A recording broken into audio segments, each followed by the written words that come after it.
Nandito ako ulit sa New Hampshire dahil sinasampahan ako ng kaso ng lalaking baka natatandaan nyo pa.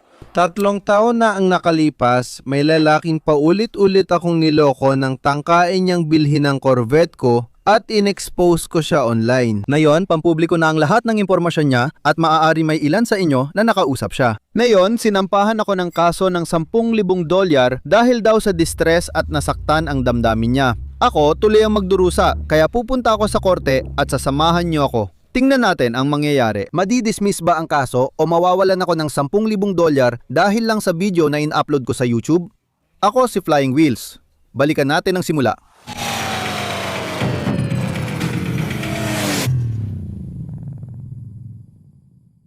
Babalikan ko ang simula para ipaliwanag ang nangyari. 3 buwan na ang nakalipas, nakatanggap ako ng email na sinasampahan ako ng kaso ng isang tao dahil sa insidenteng nangyari 3 taon na ang nakalipas. At sa sitwasyong ito, hindi talaga pumapanig sa akin ang korte. Kailangan kong lumipat pabalik ng New Hampshire mula Florida para sa pre-trial conference sa korte ngayon, hindi pa hearing.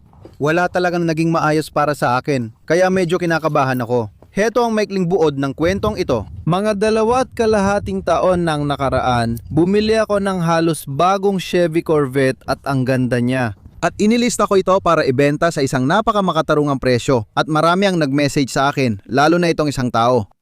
So, may isang lalaking nag-message at sinabi niyang tatawagan ako ng kapatid niyang lalaki. At kausap niya si Lauren pabalik-balik ng mahigit 1 linggo at sinubukan niyang ilagay ang pangalan ng kapatid niyang lalaki. Tapos, sinubukan niyang ilagay ang pangalan ng kapatid niyang babae sa teleponyo. Sinubukan niyang magpadala ng bayad gamit ang credit card sa teleponyo bago pa makita ito. Tapos, gusto niyang pumunta at magsulat ng check para sa akin at sabi ko, hindi pwede, walang check, hindi mangyayari. Kaya mula noon, dumating siya at sinabi ko sa kanya, kung pupunta siya, tatanggapin ko lang ay cash. Kung balak niyang kunin ang sasakyan na yon sa araw na yon, cash lang, wala nang iba. Ayun, dumating siya at sinubukan niya akong bayaran gamit ang cash app at tinanggap ko ng kaunti sa cash app kasi tanga ako. Binayaran niya ako gamit ang credit card ng kapatid niyang babae at sinubukan niyang ilagay ang pangalan ng kapatid niya. Kaya sabi ko, kung sa pangalan ng kapatid mo ilalagay, dapat pati sa pangalan mo. Kinuha ko ang kopya ng lisensya ng kapatid niyang babae. Pinirmahan niya lahat ng papeles bago dumating ang lalaki. Dumating siya, pinirmahan lahat ng papeles, kaya wala na akong pakialam kung kaninong pangalan ilalagay, siya o kahit sino. Walang problema, basta pangalan niya nasa dokumento at siya nagbabayad. Siya rin kukuha ng kotse. Ginawa niya ito at dumating doon. Gustong-gusto niya ang kotse, gumawa pa siya ng testimonial sa kamera. Pinapanood niya ang mga video ko at kilala niya ako. Humarap siya sa kamera at sinabi, ipakita mo lahat ng sinasabi mo. Amoy bago, parang bagong kotse. Kusang loob siyang gumawa ng testimonial para sa akin, pero nagsinungaling pala siya. Kaya naglagay siya ng sabihin nating $15,000 na cash sa mesa ko. Pero ang utang niya sa akin ay 23,000, kaya kulang siya ng 8,000. Binilang ko at sabi ko, uy, kulang ka ng $8,000. Sabi niya, hindi, kumpleto yan. Sabi ko, hindi, kulang ka ng 8,000. Binilang din ni Lauren, oo, kulang talaga ng $8,000. Sabi niya, hindi, kumpleto yan. Sabi pa niya, baka kinuha mo, baka itinago mo. Sabi ko, tingnan mo sa mga kamera. Kailangan pa naming tingnan ng mga kamera para ipakita sa kanya na hindi na siya naglagay ng dagdag na pera sa mesa. Tapos, tinawagan niya ang kapatid niya. Uy, hindi ba bumaba ako na may dalang $23,000? Oo, tama. Hindi ko alam kung nasaan na yon. Kaya sabi ko, alam ko kung nasaan yon. Hindi ka makakakuha ng kotse hanggat hindi mo alam kung nasaan yon. Kaya lumabas siya papunta sa kotse niya at misteryosong bumalik na may dalang $8,000. Ibinigay niya sa akin. Binayaran niya ang kotse, nagtestimonial, humarap sa camera, pero kulang ng $1,000 kaya ginamit ang credit card niya. Hindi ako tumatanggap ng credit card. Pero sa pagkakataong ito, nagbigay siya ng magandang testimonial para sa amin. Ikinuwento niya ang tungkol sa simbahan nila, ikinuwento niya ang tungkol sa Corvette Club nila, binigyan niya ako ng $1,000 gamit ang credit card sa parehong araw. Habang pauwi siya, tinawagan niya ang credit card company para ipabawi ang $1,000 na singil. Sinubukan niya akong dayain ng $8,000 pero hindi nagtagumpay. Na-charge back yung $1,000 at ilang buwan akong nakipaglaban sa credit card company. At sa huli, 500 lang ang na-charge back. Kaya nalugi ako ng 500 sa buong transaksyon. Pero gumawa ako ng video para ipaliwanag sa lahat. Oy, ito ang mga dapat ninyong bantayan. Ito ang mga scam. Ito ang mga panlilinlang. At talagang nakakaengganyo ang kwento. Ayoko rin mangyari sa inyo ang naranasan ko. Kaya ipapakita ko paano ko pinrotektahan ang sarili ko. Kahit paano, nalugi pa rin ako dahil nakita niyo naman nangyari ito ng live. Nagsinungaling siya sa akin at sinubukan ko siyang tawagan. Wala na akong kotse. Nasaan kotse mo? Wala na akong kotse. Wala ka ng Corvette na yon? Anong nangyari sa kotse? Nakipaglaban ako. Wala lang talaga akong kotse. Anong nangyari dito? Wala lang talaga akong kotse. Hindi pa ako nagkaroon ng kotse. Hindi ka pa nagkaroon ng kotse. Napunta ito sa Reddit at mga page ng Corvette kaya maraming nakakita. Ngayon, nasaktan siya dahil dito. Nasa korte ako ngayon, umaasang hindi ako magbabayad ng $10,000 dahil nasaktan ng damdamin niya. Papasok kami at titingnan ang mangyayari. Paminsan-minsan, may mga sponsor tayo sa ating video. At kung sakaling sumablay ang kasong ito at matalo ako, baka kailanganin ko ng sponsor sa aking video. At ito ay para sa mga lalaki. Kaya aminin na natin, para mapanatiling malusog ang isang kasal, mahalagang manatiling konektado at maging malapit sa isa't isa sa buong relasyon ninyo. Kung nahihirapan ka sa aspetong yon, si Rose Sparks ang maaaring solusyon para sa iyo. Binigyan ni Rose Sparks ng higit na kalayaan at kontrol ang mga tao sa pribadong buhay nila. Kaya ito mismo ang Rose Sparks. Naglalaman ito ng sildenafil at tadalafil. At pagkatapos nitong matunaw sa ilalim ng iyong dila, magiging handa ka na sa loob ng mga 15 minuto sa karaniwan. At maaari itong tumagal ng hanggang 36 na oras. Kung pakiramdam mong tama ang pagkakataon ng higit sa isang beses, ayos lang.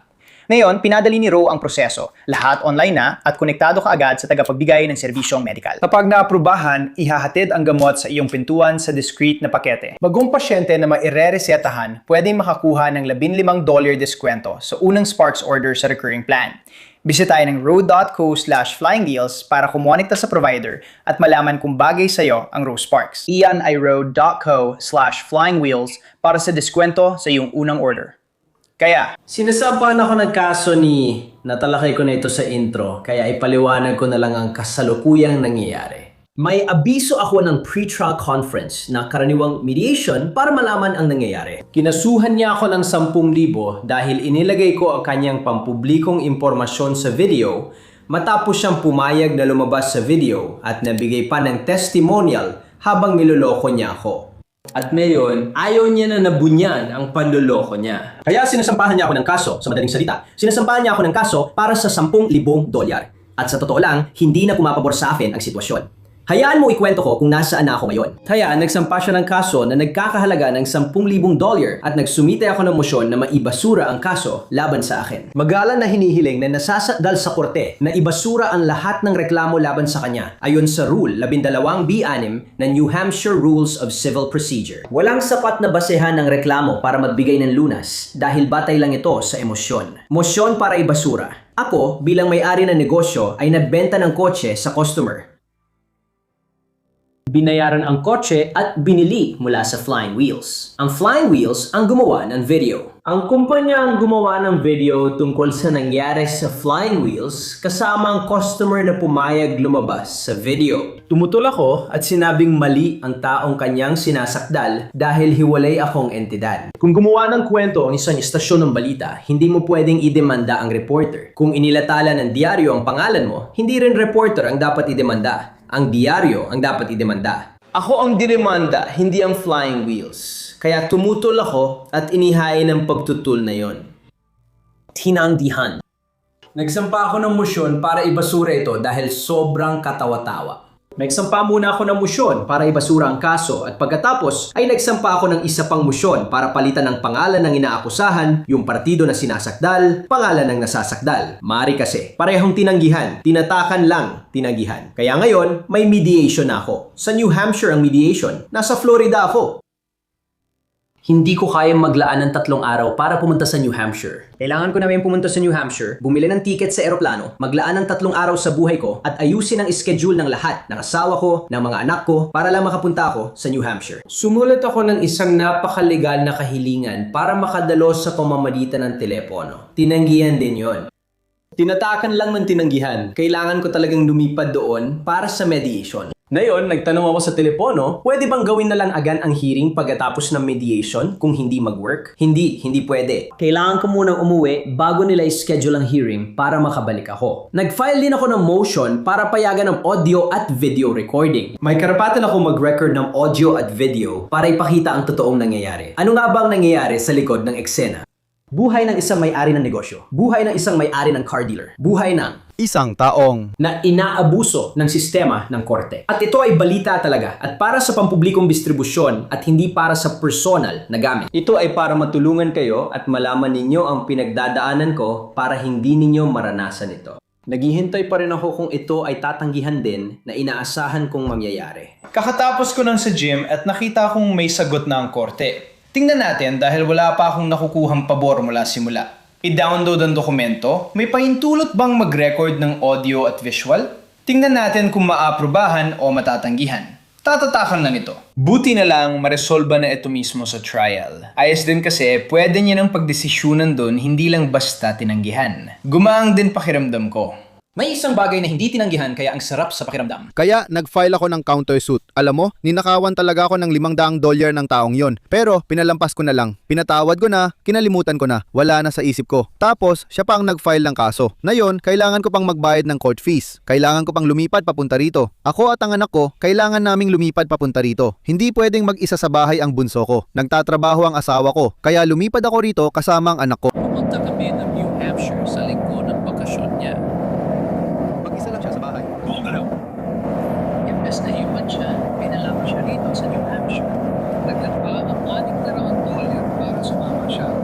Malaki ang gastos ko sa trip na to. 3 araw akong walang trabaho at kita dahil sarado ang shop ko sa Florida. Napakalaking abala nito. Aabutin ng halos $1500 ang magagastos ko para makapunta rito. Dagdag pa ang $500 na nawala sa akin. Kaya nagsampa ako ng countersuit na $2,000 para lang mabawi ang gastos ko, para mapunan ang mga nagastos ko. At mahigit 1 buwan na ang nakalipas mula noon. Hindi pa rin ito naisampa. Tumawag ako sa korte kahapon. May pre-trial conference bukas pero wala pa akong balita sa kaso. Kaya lilipad ako para lang sa pre-trial conference. Nagsampa ako ng countersuit laban sa kanya. Yun yung nakita mo kanina. Iniisip ko kung pwede nating isabay ang pre-trial conference bukas. Hindi pa na ipapadala sa nasasakdal ang kaso kaya hindi pa ito ma-schedule. Isinampa ko ito 1 buwan na ang nakalipas. Marami silang ginagawa kaya tumagal ng 1 buwan bago umusad ang kaso. Sige, tungkol sa pre-trial conference, nasa Florida ako at siya ay sa New York. Kailangan ko bang personal na dumalo bukas o pwede bang online? Tama ba? Kailangan kong bumalik para sa isa pang pre-trial conference? Maaaring magsumite sa kasong ito ng kaininan na dumalo sa pamamagitan ng telepono. Ginawa ko na yon para dito at tinanggihan niya. Depende yan sa hukom. You would always want to follow this. Sige, hindi pa alam na nasasakdal na gain ako ng kontrademanda laban sa kanya, tama? May suhestiyon ka ba kung anong dapat kong gawin? Maghihintay na lang ako ng sagot mula sa inyo. Ang kasong ito ay naghihintay lang. Sige, at wala talagang paraan para mapabilis ito ngayon. Para bukas, para matapos na natin lahat ng sabay-sabay at maayos. Wala, salamat pa rin. Sige, paalam. Ganito gumagana ang sistema ng korte. Kaya literal na hiningi niya sa akin na gawin ang ginawa ko na at na-deny na yon. Sinubukan kong dumalo sa pamamagitan ng kalpeno bukas pero tinanggihan ng hukom at naghain ako ng kontrademanda mahigit 1 buwan na ang nakalipas at parang hindi pa man lang naabisuhan si Melvin Johnson ang nasasakdal na siya rin ay sinampahan ng kontrademanda. Kailangan ko pa bang bumalik ng New Hampshire sa ibang araw? Dapat 1 beses lang at mabilis ito. Pero ganyan talaga ang gobyerno, hindi episyente. Tara na. Papasok na ako ngayon. Aaminin ko, kinakabahan ako dahil hindi ako sanay sa ganito. Nakarating na ako pero hindi ito normal para sa akin. Sige. Sana tayo? Kailangan pumasok ang mga court officer. Tinawag kami para sa mediation at nagsumite ako ng video request dahil sobrang agresibo at marahas siya. Binuksan ko ang pinto para sa kanya. Sinamahan niya ako pumasok sa korte at sinigawan ako na huwag siyang pagbuksan. Pero sumunod pa rin siyang pumasok sa likod ko sa silid na puno ng tao. Nag-mediation kami. Nagsumite ako ng request na mag-record at naging sobrang agresibo siya na wala ng kontrol. At sinabi ng tagapamagitan, kailangan ba natin ng security o ng court officer? Sa tingin ko, dapat natin gawin yon kaya ililipat natin sa dulo ng mediation. Sa kasama ang palad. 2 oras ang lumipas.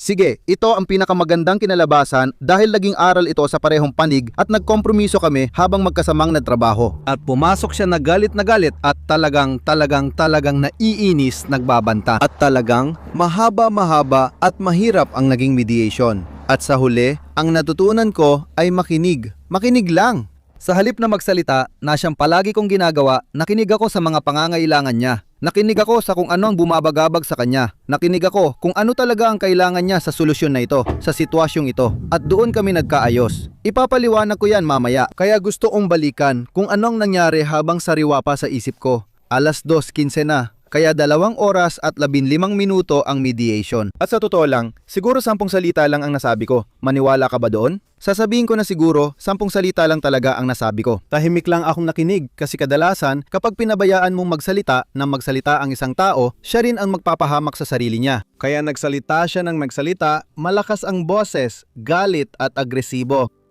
Lahat ng iyon ay may dahilan. Ano ang pinagmulan ng galit niya? Ano ba talaga ang nangyayari? Hindi ito tungkol sa kotse, kaya hindi ko na yon pag-uusapan. Tatalakayin ko na lang ang nangyari. Galit siya. Ilang beses akong tinakot dahil ilang beses din siyang natakot sa ilang tao sa internet. Hindi galing sa akin, kundi sa mga nanonood. At ang lakas ng internet ay talagang matindi. Kaya siguro maraming tao ang tumawag sa kanya at nagpadala ng mga email at text. May ilang dumaan sa bahay niya at may nakakita sa kanya. Minsan nasa Tennessee siya at nakita rin siya ron. Napanood din ng mga miyembro ng simbahan niya ang video. Kaya talagang naapektuhan siya ng video na yon ng 2 taon at kalahati. Ginawa ko ang video para ipakita kung anong dapat bantayan at ang mga sitwasyong naranasan ko. Naranasan ko ang ganong sitwasyon pero may tao rin sa kabila. Hindi ako hukom, hurado o tagapagpatupad ng parusa at wala akong karapatang humusga sa iba. Talagang nanaig ang kapangyarihan ng internet. Hindi rin patas sa kanya na pagdaanan yon ng matagal. Iyan ang aral ko. Kailangan kong mag-ingat sa ginagawa ko. Mahirap din sa akin na mabenta ang sex at mabenta rin ang negatibidad. Balak kong gumawa ng video tulad ng 10 dahilan kung bakit ko gustong-gusto ang Tesla Cybertruck o 10 dahilan kung bakit ko gustong-gusto ang Jeep Wrangler ko. Pero walang manonood. Pero kapag sinulat ko ang 10 dahilan kung bakit ko ayaw ang Jeep Wrangler ko, sa video na yon pinag-uusapan ko pa rin ang ilang dahilan kung bakit ko ito gusto. Triple lang makukuha kong views. Kapag views ang career ko at dun nakasalalay ang buhay ko, mas mabenta ang negatibo. Halimbawa, 3 milyon ang nanood ng ibunyag ko ang isang scammer. Kung sinulat ko lang na, uy nakita ko ang Corvette, ayos naman, walang manonood.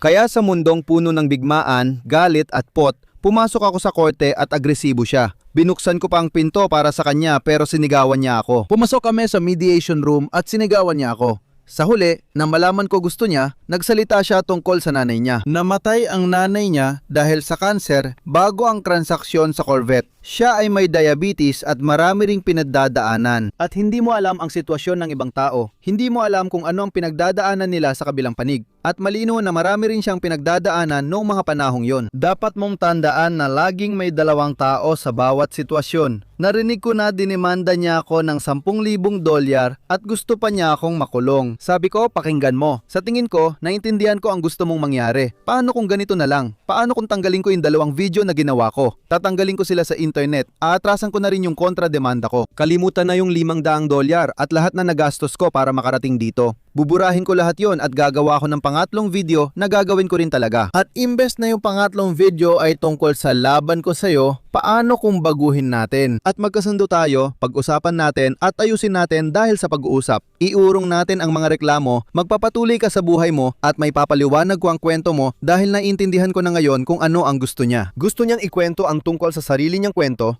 sa nanay niya, sa diabetes at cancer, at kung paano pumanaw ang nanay niya dahil hindi sila nakapagpatingin sa doktor at nakapagpatest ng mas maaga. Mahalaga sa kanya ang lahat ng gusto niyang pag-usapan sa mediation, kaya tatalakayin ko ang ilan doon mamaya, pero pinakinggan ko ang nais niya. Nag-alok ako ng solusyon na tinanggap niya. Sa totoo lang, sapat na ang mga dokumento ko. Kasama ko si Loren bilang kinatawan ko. Kung makarating man sa hearing, kampante ako mananalo kami. Pero ayoko na umabot pa roon. Kaya tinanong ko kung anong dapat gawin para maitama ito. Sinabi niya at sumang-ayon ako, kaya ginawa namin. Nagkamayan kami at nakwentuhan sa labas ng korte ng 10 minuto sa halip na magtalo at maging magkaaway. Sa huli, napagkasunduan namin na kung magkita kami kahit saan, lalapit siya at makikipagkamay. Wala tayong kaaway, hindi tayo magkaaway, kaya magaan ang pakiramdam. Hanggang dito muna, magdadagdag pa ako mamaya. Ilang oras pa lang ang lumipas at nakatanggap na agad ako ng email mula sa korte. Inaprubahan ng korte ang kasunduan. I-download natin ang dokumento, tingnan natin kung ano ang laman. Sige. Alisin muna ang 2 video, tapos gumawa ng bago na nagpapaliwanag. Sana nagkausap tayo para maayos lahat. Mapanganib ang media, pati na rin ang kapangyarihan ng internet at di natin alam ang sitwasyon ng isa't isa. Hindi natin laging alam ang nangyayari sa buhay ng iba. Sa kasamaang palad, pumanaw ang kanyang ina, may diabetes siya at tinaharap nila ang cancer. Kung totoo ito, magpatingin kayo. nasa tala natin ito. Iurong ko ang counterclaim ko at si Melvin ang ayos na mga nakabimbing claim at ulat na naumpisahan na. Kaya pumayag akong gumawa ng video. Pumayag siyang gumawa ako ng video, iaatras niya ang mga ulat o incident claims na isinampa niya laban sa akin at iurong ko rin ang counterclaim ko. Legal na naitala ito sa korte, kaya pwede kong gawin ang video na ito ng legal at nang walang magiging kaparusahan. Kailangan ko ring talakayin ang ilang paksa, tapos na. At para lang bigyan kayo ng update, matagal na ako hindi gumagawa ng ganitong video. Tingnan nyo kung nasaan ako. Ang original na Flying Wheels, kung saan nagsimula ang lahat ng ito. Video. Nagsimula, hindi na ito ang Flying Wheels North. Kaya nakakalungkot. Sa susunod na buwan o higit pa, opisyal ng hindi na flying wheels ito at aalisin na ang karatula. Ang daming nangyari nitong nakaraang taon at kalahati. Hanggang dito na muna. Good luck sa mga taong ito. Hindi ko nami-miss ang pagkakaroon ng lahat ng mga sasakyan na ito at lahat ng sakit ng ulo na dulot nito. Panibagong simula na. Ilang araw ang lumipas. Nasa bahay na ako at ibibigay ko ang huling buod ko. Sa totoo lang, ito na ang pinakamaganda. Nakauwi ako at nakasama ang anak ko. Na-miss ko nga ang spring break kasama ang pamilya ko. Pero nakita ko naman ang pamilya ko sa New Hampshire. Iniurong ko ang kaso ko. Nagkasundo kami na iurong rin ang kaso niya. Wala na lahat ng file at dokumentong isinampa niya. Lilinisin niya ang mga iyon. Pinayagan akong gumawa ng video, basta tatalakayin ko ang ilang maiinit na usapin at ilang talagang mahalagang bagay para sa kanya. At ang natutunan ko ay grabe ang kapangyarihan ng internet dahil maraming pampublikong impormasyon ng mga tao ang nakalantad na sa publiko. At may mga tao talagang sumusobra kapag inilalabas ko ang pangalan ng isang tao. Maraming tagasunod ng Flying Wheels ang nagtanggol sa akin at tinatake ang taong ito sa iba't ibang paraan na hindi tama. Salamat sa suporta, pero hindi dapat kinokontak ang kahit sino. Hindi ko inakala 3 taon na ang nakalipas kung gaano kalakas ang epekto ng internet at ng mga video ko. Talagang may papasalamat ako. Ulitin ko, sinabi ko na yon pero salamat sa lahat ng yon. Sa tingin ko, ito na ang pinakamaganda nangyari. Hindi ko kailangang magsampa ng kaso laban kanino man. Ayokong idemanda ako, tapos na ito. Hangad kong mabuti para sa kanya. Pwede na siyang magpatuloy. Pwede na rin akong magpatuloy. At nagkamayan kami. At nagpapasalamat ako na tapos na talaga ito. Sa totoo lang, heto na naman ang susunod na sakit ng ulo dahil pinili ko ang buhay na ito. Pero buti na lang tapos na ang sakit ng ulong yon. Kaya salamat sa suporta, salamat sa palaging panonood ng mga video ko, talagang pinahahalagahan ko ito. Gusto kong marinig ang opinyon ninyo tungkol sa mga sitwasyong ito, kaya ako ito ginagawa. Alam kong ako lang ang nagsalita sa loob ng 25 minuto, pero gusto kong makita ninyo ang pinagdadaanan ko. Kung pinagdadaanan mo rin ito, hindi ka nag-iisa. Kung papasok ka sa negosyong ito, alam mo na ang haharapin mo. Salamat sa panonood. Kita-kits mamaya. Paalam.